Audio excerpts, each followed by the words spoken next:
I woke up in the pediatric ward to the sound of machines beeping and the smell of antiseptic burning my nostrils. My head throbbed, my ribs ached, and for a moment I didn't remember why I was here. Then it all came rushing back. The stairs, the fall, my mother's cold eyes as she'd turned away.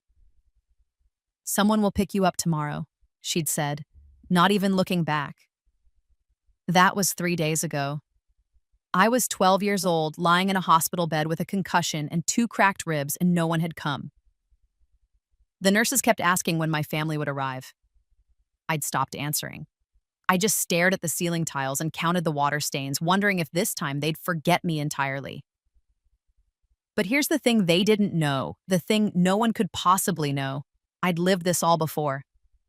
I died at 23 in my first life, alone in a tiny apartment, sick and abandoned, with no money for medicine because my family had drained every penny I'd ever earned. My sister Claire had been getting married that day, a lavish wedding paid for with my college fund. I'd watched the photos on social media from my deathbed, too weak to even cry anymore. Then I woke up as my 12-year-old self, the morning of my first day of middle school, with every memory intact. At first, I'd thought I could change things. I'd be better, smarter, kinder. I'd make them love me. For 6 months, I tried. I got straight A's. I did all the chores. I never complained when Claire got the new clothes and I got her hand-me-downs. I smiled when Dad forgot my birthday but threw Claire a party with 100 guests. Nothing changed. They still looked at me like I was an inconvenience. Mom still snapped at me for breathing too loudly. Claire still borrowed my things and never returned them. Dad still worked late every night except when Claire needed something. And now, here I was again. Same hospital, same fall down the stairs, though this time I knew it wasn't quite an accident. Claire had been angry that I'd scored higher on the entrance exam for the prestigious art program we'd both applied to. She'd been standing behind me at the top of the stairs. I'd felt her hand on my back. I couldn't prove it. I never could. That was the thing about Claire. She was too smart to leave evidence, too charming for anyone to suspect her of cruelty. But I remembered how this played out. In my first life, I'd waited in this hospital for 5 days before a social worker got involved. Mom had been furious, not at herself for forgetting me, but at me for causing a scene. The incident had gone on my record. Problem child, they'd called me. Attention-seeking behavior. This time would be different. I waited until the nurse left for her break, then carefully pulled myself out of bed. Every movement sent pain shooting through my ribs, but I'd learned to push through worse. I'd died once already. A little pain was nothing. I found my clothes in the small closet, the cheap jeans, with the hole in the knee, the faded t-shirt that used to be Claire's. My phone was there too, the screen cracked from the fall. It still worked. I had $37 in my pocket. Not much, but I'd hidden more over the past 6 months. Small amounts, taken from the grocery money when Mom sent me to the store. Quarters from Claire's purse. $1 here and there from Dad's car. Nothing they'd miss. Everything I'd need. I knew what I had to do. In my first life, I'd been helpless, dependent, trapped. I'd let them control me because I'd thought I had no choice. I'd thought family meant everything, that blood was supposed to matter. I'd learned better. I texted Mom, discharged myself, found a ride. Don't worry about picking me up. I knew she wouldn't worry. She'd be relieved. Then I walked out of that hospital, every step agony, and I didn't look back. The thing about being reborn is that you have an incredible advantage. You know exactly what's coming. You know which stocks will boom, which companies will fail, which lottery numbers will hit. You know who will betray you and who will stay true. But more than that, you know yourself. You know your weaknesses, your mistakes, your blind spots. In my first life, I'd been weak because I'd craved their love. I'd twisted myself into knots trying to earn affection that would never come. I'd let them take and take and take until there was nothing left of me. Not this time. I took a bus to the other side of the city, to a neighborhood I'd never visited in my first life. I found a small public library and spent the afternoon there, planning. The librarian, a kind woman named Mrs. Chen, noticed my careful movements and the way I winced when I breathed too deeply. "Are you all right, sweetheart?" she asked. I'd prepared for this. I'm fine, just got over being sick. My mom's picking me up later. She didn't look convinced, but she didn't push. Instead, she brought me a cup of hot chocolate and a cookie from her lunch. It was the first genuine kindness anyone had shown me in this timeline. I cried in the library bathroom for 5 minutes, then washed my face and got back to work. I had 6 years until I turned 18. 6 years to build a life they couldn't touch. 6 years to become so far beyond their reach that they could never hurt me again. But that wasn't enough. Because I didn't just want to escape, I wanted justice. I wanted them to understand what they'd done. I wanted them to feel even a fraction of the pain they'd caused me. I wanted revenge. And thanks to my foreknowledge, I knew exactly how to get it. The first few months were the hardest. I couldn't go home, not yet. I needed them to forget about me entirely, to move on with their lives without even wondering where I'd gone. It turned out to be easier than I'd expected. Mom called exactly once, 2 days after I left the hospital. I let it go to voicemail. Her message was curt. "Where are you? The school called. Call me back." I didn't. She never called again. I later learned, through careful social media stalking, that she'd told people I'd gone to stay with a friend whose family had moved away. She was having trouble adjusting, she said in a Facebook post. We thought a change of scenery would be good for her. The comments were all supportive. "You're such a good mother for recognizing what she needed. It must be so hard to let her go. Claire must miss her sister so much." Claire had responded, "I do miss her, but I'm proud of her for being brave enough to try something new." The lie was so perfect, so complete that no one questioned it. Why would they? My mother was a respected member of the PTA. My father was a successful lawyer. Claire was popular, beautiful, talented. I was the troubled one, the difficult one, the one who never quite fit. Let them think I'd run away to some non-existent friend. Let them think they were rid of me. I was building something they couldn't imagine. Mrs. Chen from the library became my first ally, though she didn't know it. I started volunteering at the library after school, or rather, during school hours, since I wasn't attending anymore. I wore a baseball cap and kept my head down. In a city of millions, one 12-year-old girl was easy to overlook. I told Mrs. Chen I was homeschooled. She believed me because I spent every free moment reading. Not children's books, but books on business, finance, law, psychology. I read everything I could about narcissistic families, about financial independence, about the art market, because I had a secret weapon. I knew the future. I knew that a young digital artist named Zara Chen was about to explode onto the scene. In my first life, her first NFT collection had sold for $23 million. She'd been 14 when she started, working from her bedroom with a cheap tablet. I knew because I'd followed her career obsessively in my first life. While my family had drained my bank accounts, I'd dreamed of being like her, free, successful, untouchable. Now I could be better. I took my saved money, $237 by the end of the first month, and bought a used tablet from a pawn shop. I taught myself to draw using free YouTube tutorials. I practiced for 8 hours a day, every day, hidden in the back corner of the library or in the storage room Mrs. Chen let me use. My hands remembered things my conscious mind didn't. Muscle memory from a life that hadn't happened yet. I improved faster than should have been possible. "You're very talented," Mrs. Chen said one day, looking over my shoulder at a digital painting of a phoenix rising from ashes. "Have you considered art school?" "Maybe someday," I said, saving the file. "Right now I'm just practicing." What I didn't tell her was that I was building a portfolio, that I was creating art under a pseudonym, posting it on platforms where age didn't matter, that I was carefully, methodically building a following. I called myself Phoenix online. The irony wasn't lost on me. By the time I was 13, I had 10,000 followers. By 14, 50,000. I sold my first piece, a digital illustration of a girl with stars in her hair, for $500. I cried when the payment hit my secret PayPal account. It was the first money I'd ever earned that was truly mine. By 15, I was making more per month than my father did as a lawyer. By 16, I was famous in the digital art world, though no one knew my real name or face.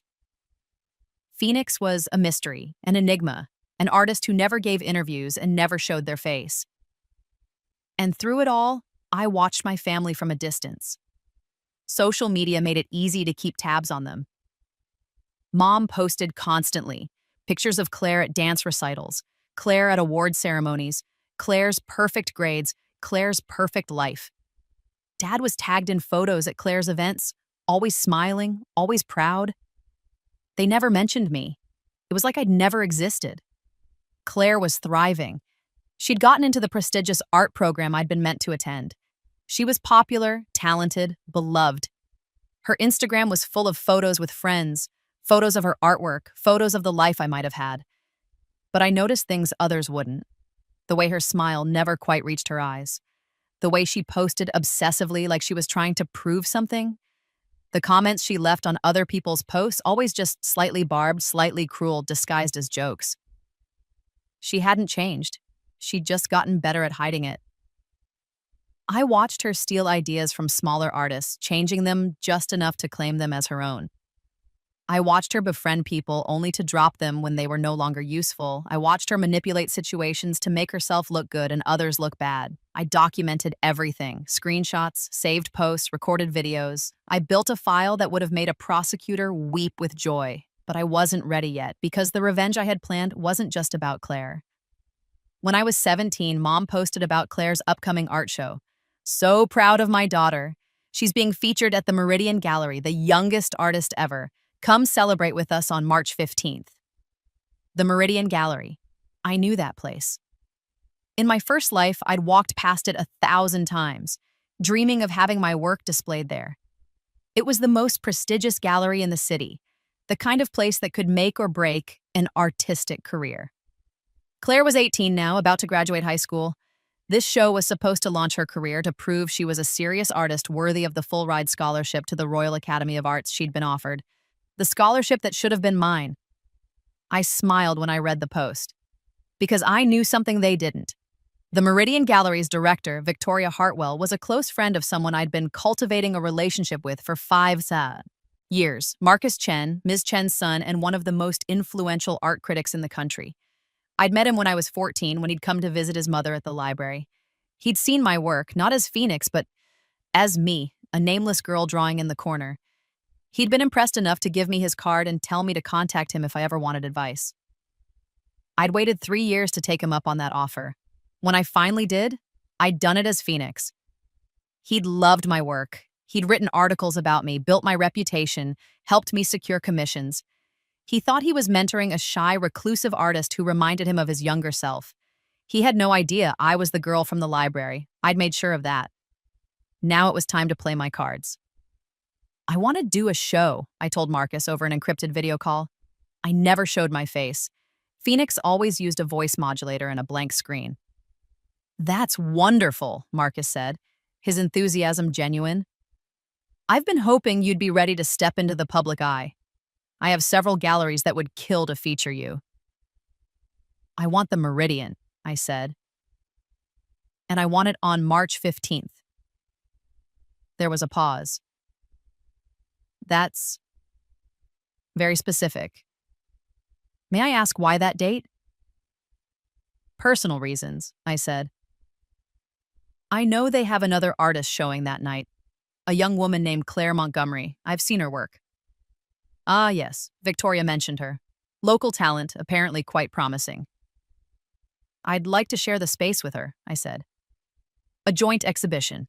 Emerging artists, one established online, one traditional. It could be interesting. I could practically hear Marcus thinking, that's actually a brilliant concept. The contrast between digital and traditional, anonymous and public. Victoria would love it. But are you sure? Sharing the spotlight on your first major show? I'm sure, I said. In fact, I insist on it. I'll make it happen, Marcus promised. He did, because when Phoenix wanted something, people in the art world listened. I watched the announcement go up on the Meridian Gallery's website. Emergence, a dual exhibition featuring Claire Montgomery and Phoenix. Mom's Facebook post was immediate. Even more exciting news. Claire will be sharing her first major exhibition with the mysterious digital artist Phoenix. What an honor. So proud. The comments poured in. Everyone was excited. Phoenix was a huge name, mysterious, successful, wealthy. Being associated with Phoenix was a massive boost for any artist's career. Claire posted too, incredibly honored to share space with @Phoenix. Can't wait for everyone to see our work together. This is a dream come true. I could read between the lines. She was furious. This was supposed to be her night, her moment. Now she had to share it. Good. The next 3 weeks, I worked harder than I'd ever worked. I created new pieces specifically for this show, pieces that told a story. A girl alone in a hospital, a child standing at the bottom of stairs, looking up, a family portrait with one figure fading into nothing, a phoenix rising from ashes that looked suspiciously like dollar bills. Each piece was beautiful, haunting, technically perfect.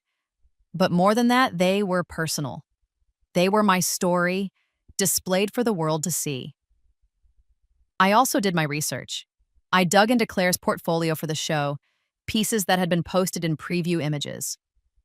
And I found exactly what I'd been looking for, evidence of plagiarism. 4 of her 15 pieces were copies. Not direct copies, but close enough that any art expert would recognize the theft. She'd taken compositions from smaller artists on Instagram and Pinterest, artists with only a few hundred followers, people who'd never notice or couldn't afford to sue. In my first life, she'd gotten away with it. No one had cared enough to look closely. This time, I'd make sure they did. I arrived at the Meridian Gallery 3 hours before the opening. I wore a black dress I'd bought specifically for this occasion, simple but elegant and expensive. My hair was different, longer, dyed a deep red instead of my natural brown. I'd lost the baby fat from my 12-year-old face. At 17, I was almost 18. I looked nothing like the child they'd forgotten. I looked like someone they should have remembered. The gallery was stunning, all white walls and perfect lighting. My pieces were displayed on the left side of the main room, Claire's on the right. Even from a distance, I could see the difference. My work was technically superior, more emotionally resonant, more mature. But Claire's wasn't bad. That was the thing, she was talented. In another life, without me, she might have had a real career. She just shouldn't have built it on lies and stolen ideas.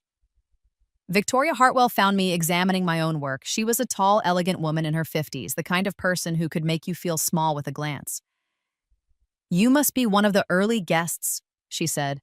"We're not quite open yet." "I'm Phoenix," I said simply. Her eyes went wide. "Phoenix? But we weren't expecting you to actually attend. You never do public appearances." "This one is special," I said. "I wanted to be here in person." Of course, this is wonderful. Would you be willing to, I won't do interviews or photos," I said firmly. I'm here to see the show, nothing more. I'd appreciate discretion." "Absolutely," Victoria said, though I could see her mentally calculating how to use my presence to her advantage. "Let me show you to the VIP area. We have a private room where you can watch the event without being disturbed." Perfect. From the VIP room, really just a small office with a one-way window overlooking the main gallery, I watched the guests arrive. The room filled quickly. Important people, art collectors, critics, journalists. Marcus was there, looking excited. Mrs. Chen was there too. I'd made sure she received an invitation. And then my family arrived. I hadn't seen them in person in 5 years. Mom looked the same, maybe a few more lines around her eyes. Dad had gained weight and lost hair. And Claire looked beautiful. She wore a flowing white dress, her dark hair in perfect curls. She looked like the princess she'd always been treated as. She moved through the room with confidence, greeting guests, laughing at jokes, playing the role of the charming young artist. I watched her and I felt nothing but cold satisfaction. Victoria gave the opening speech, talking about emerging talent and the future of art. Then it was time for the artist to speak. Claire went first. She talked about her inspiration, her process, her journey. She was well-rehearsed, charming. People ate it up.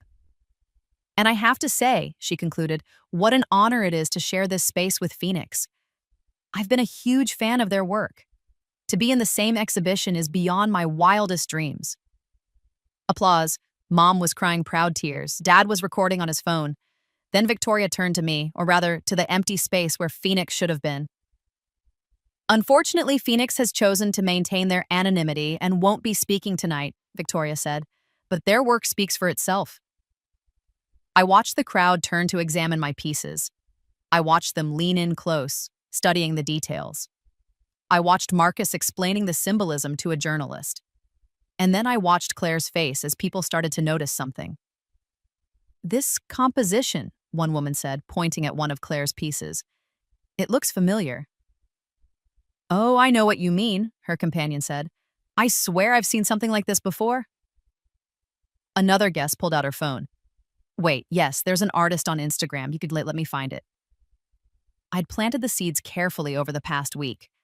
Anonymous tips to art bloggers, side-by-side comparisons posted on forums, whispers to collectors.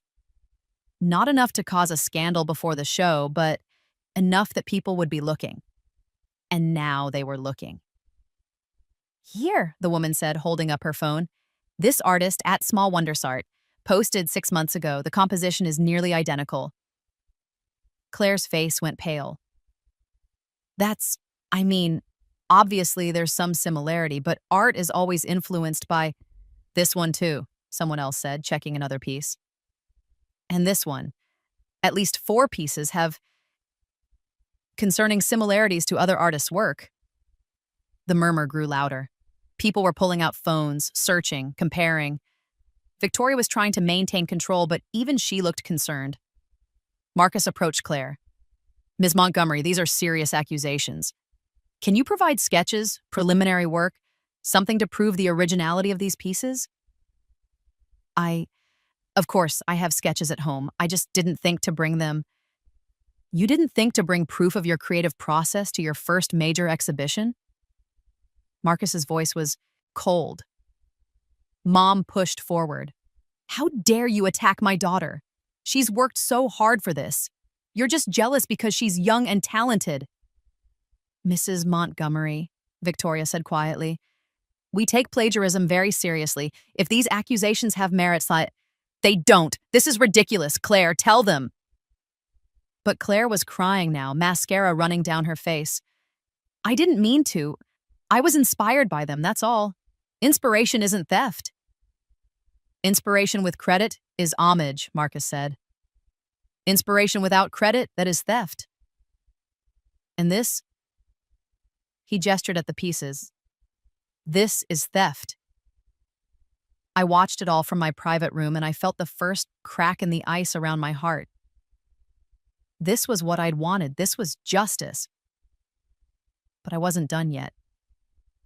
I waited until the scandal had reached its peak, until Claire was sobbing and Mom was screaming and Dad was trying to usher them out, until Victoria was apologizing to guests and Marcus was already typing on his phone, no doubt writing an article.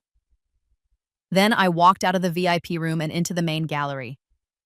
"Actually," I said, my voice carrying across the space, "I think there's been a misunderstanding." Everyone turned. Victoria looked confused. "Miss Phoenix, you don't need to I want to clarify something," I said, walking to the center of the room. I stood between Claire's work and mine, right in the spotlight. "Claire Montgomery isn't just another artist to me, she's my sister." The room went silent. Mom's mouth dropped open. Dad looked like he'd seen a ghost. Claire's face was a mask of shock and horror. "My name is Evelyn Montgomery," I continued. 5 years ago, when I was 12, I fell down the stairs at our house. I spent 3 days in the hospital with a concussion and cracked ribs. My family forgot to pick me up." "That's not," Mom started, but I held up a hand. "Please, let me finish. When I realized no one was coming, I left. I taught myself digital art. I built a career. I became Phoenix." I gestured at the walls around us. All of this, the success, the money, the fame, I did it alone, without family support, without a college fund, without anything but my own determination. I turned to Claire. "And while I was doing that, You were stealing from smaller artists to build your career, using mom and dad's connections, their money, their support. Everything you have was given to you. Everything I have, I earned. Evelyn? Mom's voice was small, broken. Is it really you? Did you ever bother to find out? I asked. Did you report me missing? Did you hire a private investigator? Did you spend even one day looking for me? The silence was damning. You told people I went to stay with friends, I said. You made up a lie and moved on. You erased me, so I erased myself and became someone you couldn't ignore. I pulled out my phone and opened an app. With a few taps, I transferred money, a lot of money, directly to Victoria's gallery account.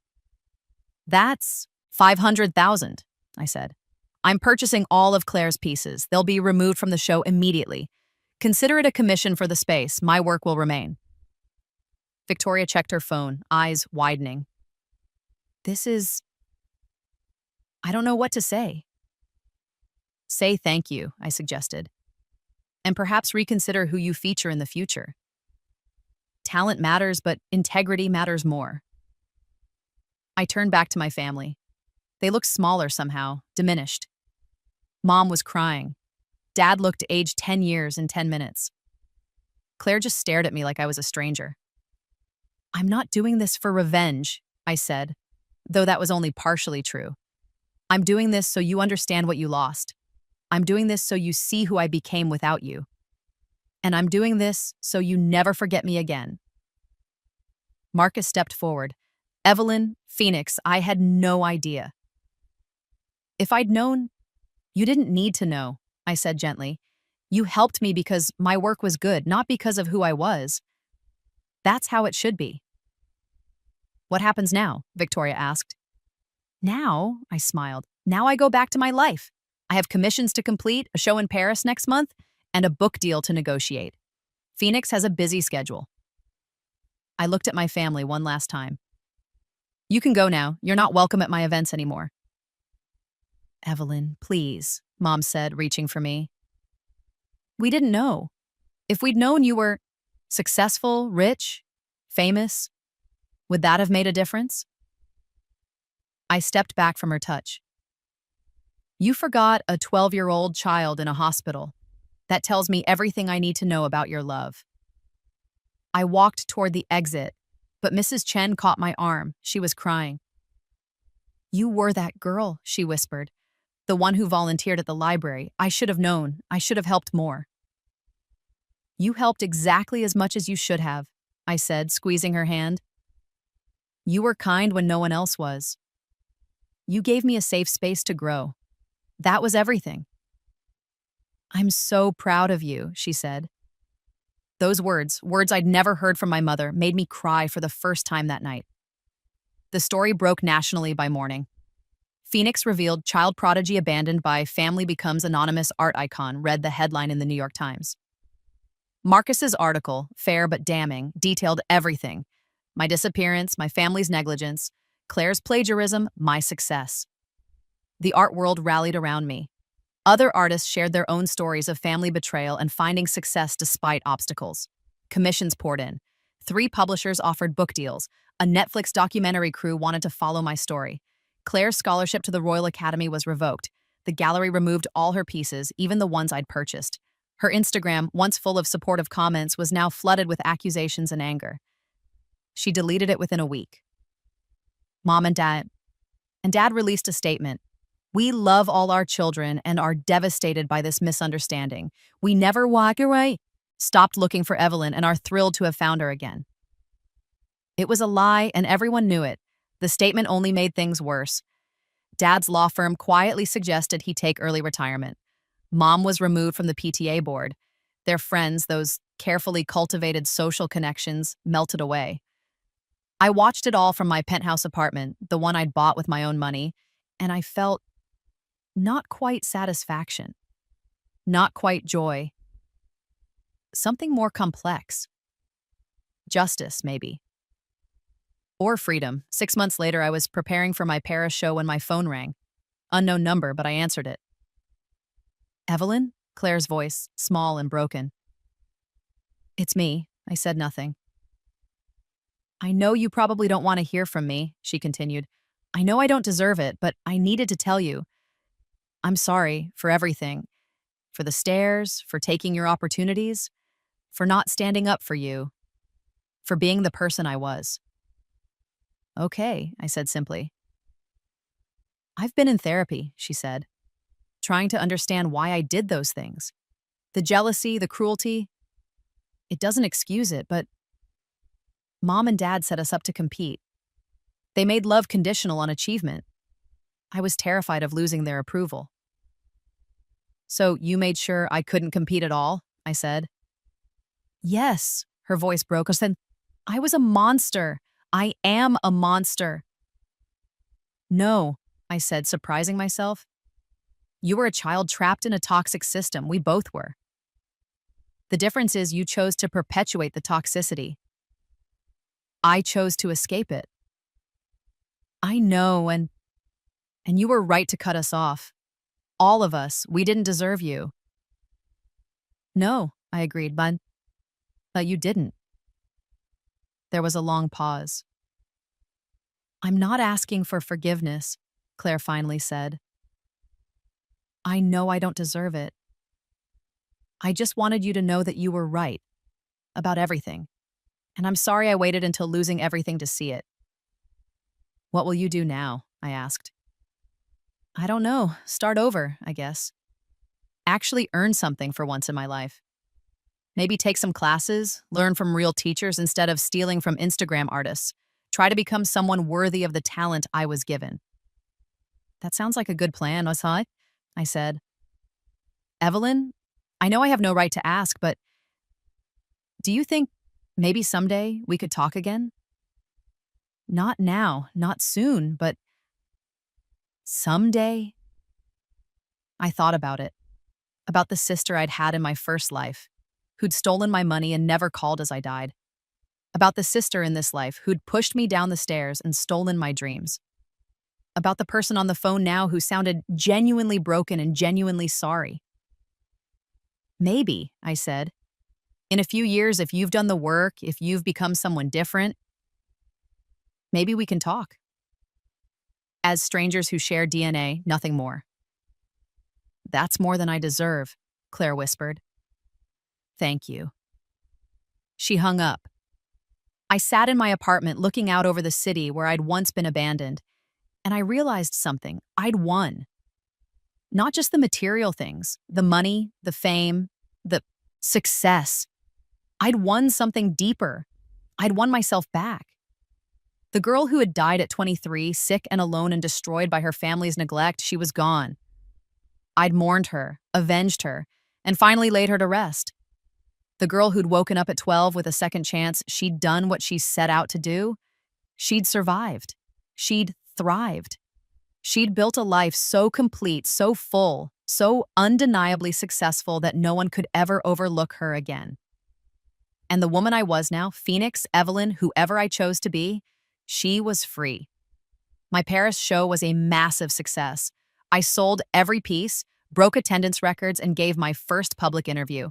I talked about the importance of supporting young artists, about recognizing talent regardless of background, about how success built on lies always crumbles eventually. I donated $1 million to organizations supporting abandoned and neglected children. I started a scholarship fund for artists from difficult family situations. I bought the building where the library was located and made sure Ms. Chen would never have to worry about funding again. And I worked. I created. I built an empire not just of art, but of support systems for people like me. People who'd been overlooked, underestimated, forgotten.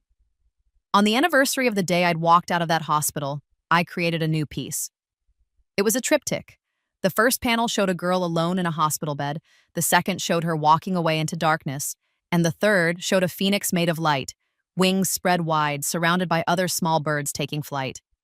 I called it Emergence. It sold for $10 million at auction.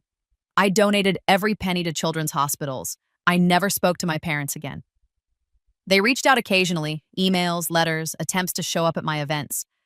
My security team handled them efficiently.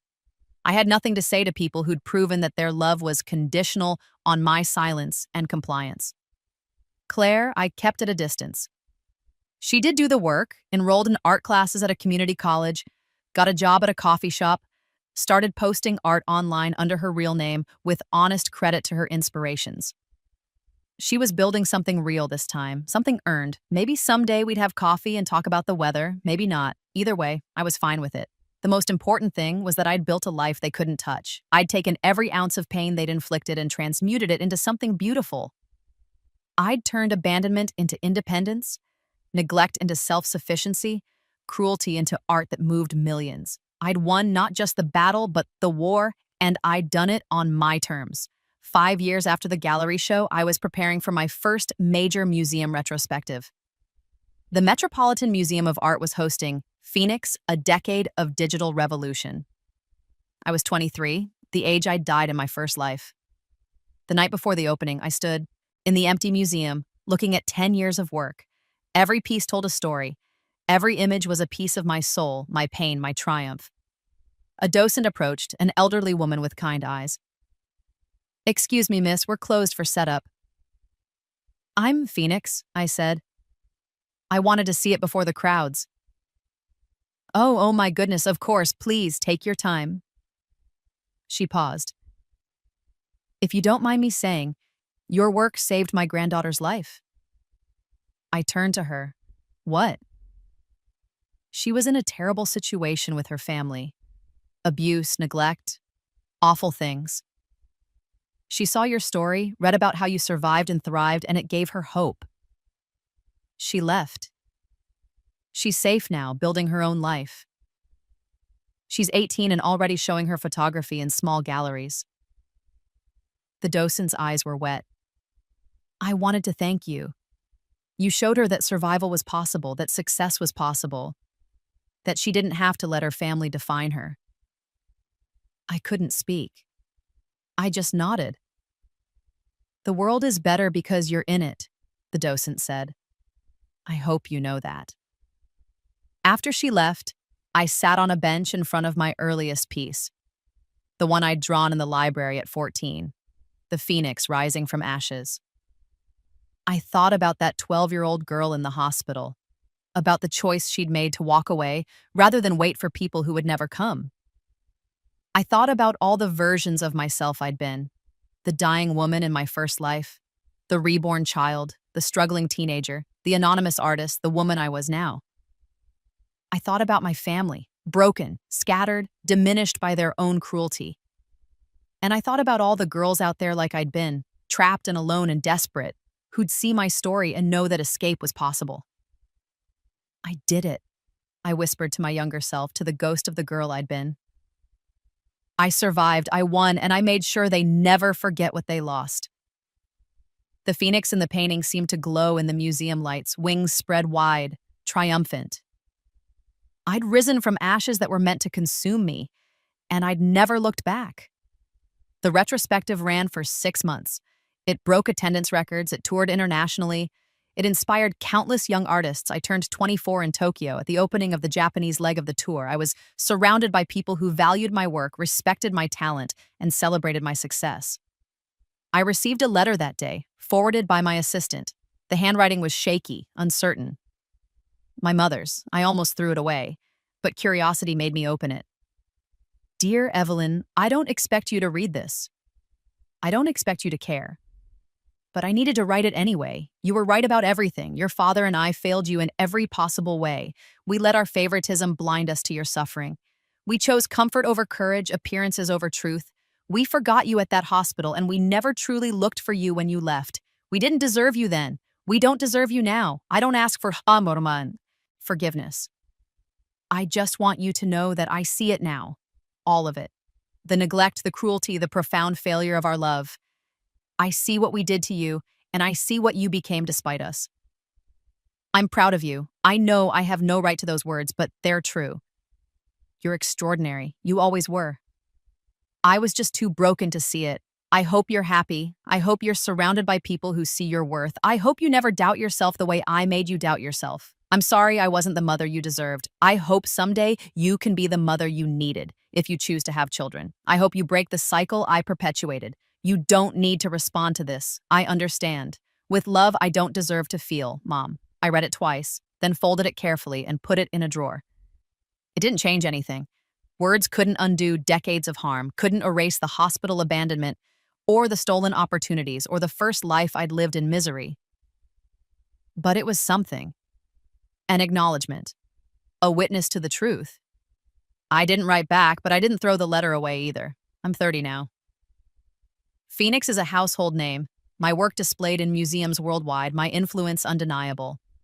I've mentored like dozens of young artists. I've funded shelters and scholarships and programs. I've built a family of choice. Mrs. Chen and Marcus and other artists and friends who chose to love me without conditions. I'm happy. Genuinely, deeply, surprisingly happy.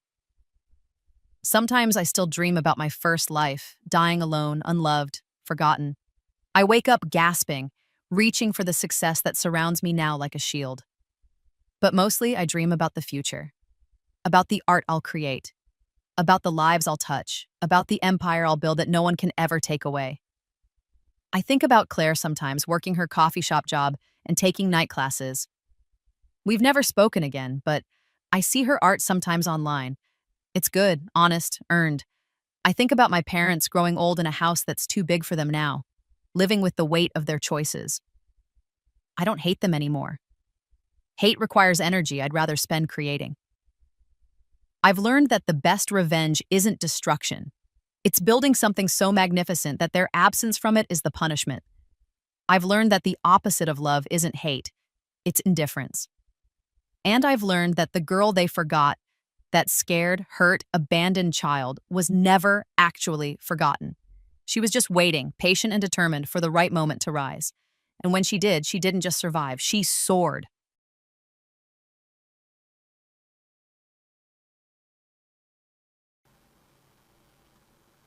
Appreciate all the free eggs we now acquire from Mother's Backyard Birds. Ah, Dreamer, that's perfect. Yeah, I would love to have chickens if I had some space. I feel like I'm a parrot bouncing on a stick when I watch your stream. I like that. I wanted to visit Egg Slut. Thank you, Frison. Frison added permitted term egg slut. Thank you. Thank you. Oh, God.